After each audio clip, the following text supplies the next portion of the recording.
ఈ చెంబలరాణి అని ఒక ఆవిడ ఉండాలి మన వీధిలో చివరిని.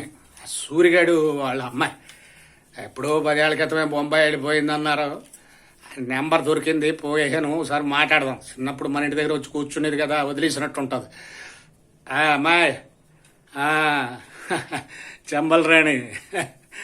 చెంబలరాణి అని వాళ్ళు నిన్న అందరం ఇక్కడ గుర్తుందా? మీ వీధిలో, మీ నాన్నగారుండి వీధిలో ఆ మేడ, బ్లూ కలర్ మేడ, నేనే మా ఇంటి దగ్గర కూర్చుని దాన్ని చిన్నప్పుడు నువ్వు వచ్చి నీకు చేకోడీలు అవి ఇవి అన్నీ పెట్టేవాళ్ళం. ముగ్గులు అది పెట్టి అందంగా వాళ్ళతో ఆడి మా పిల్లలతో వెళ్ళేదాన్ని. మీకు గుర్తుందా? ఇక్కడ ఉన్నప్పుడు ముంబైలో ఉన్నాం మీ నాన్న చెప్పాడు. బాగున్నది అక్కడ, ఏం చేస్తున్నావు?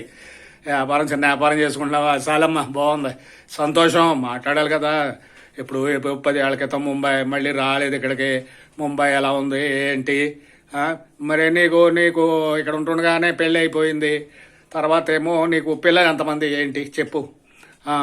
ఎవరికి అంటున్నావిట్రా? నీకు పిల్లలు ఎంతమంది అంటున్నాను. మళ్ళీ ఎవరికి అంటున్నావిటమ్మా? నీకు పిల్లలు ఎంతమందిరా? ఎవరికి అంటావేటి? నువ్వు ఇక్కడ ఉంటుండగా పెళ్లి చేసుకున్న ఆయనకి నాకు కలిగిన పిల్లలా?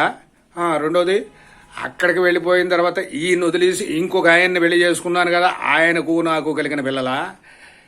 ఆయన్ని కూడా వదిలేసి మళ్ళీ ఈ మధ్యనే ఇంకొక ఆయనతోటి లైన్లో పడ్డాను కదా, ఆయనకి నాకు పుట్టిన పిల్లలా అని అంత అడుగుతున్నావా? పిల్లలు ఎలా ఉన్నారమ్మా, ఎంతమంది అమ్మా అని అడిగితే 3 స్టెప్పులా? అయ్యి బాబోయ్, ముంబై వెళ్ళి చాలా నేర్చేసుకున్నావమ్మా. ఇక్కడ ఉన్నవాడిని వదిలేసావు, ఇడాకులు అయిపోయినాయి, ఇంకొకటి మళ్ళీ చేసుకున్నావు, ఇడాకులు అయిపోయినాయి, ఇంకొకటి లైన్ అవుతుంది. ఈ ముగ్గురులో పుట్టినవి ఎవరికి పుట్టిన పిల్లలు అని అడుగుతున్నావా? అంత డెవలప్ అయిపోయావమ్మా.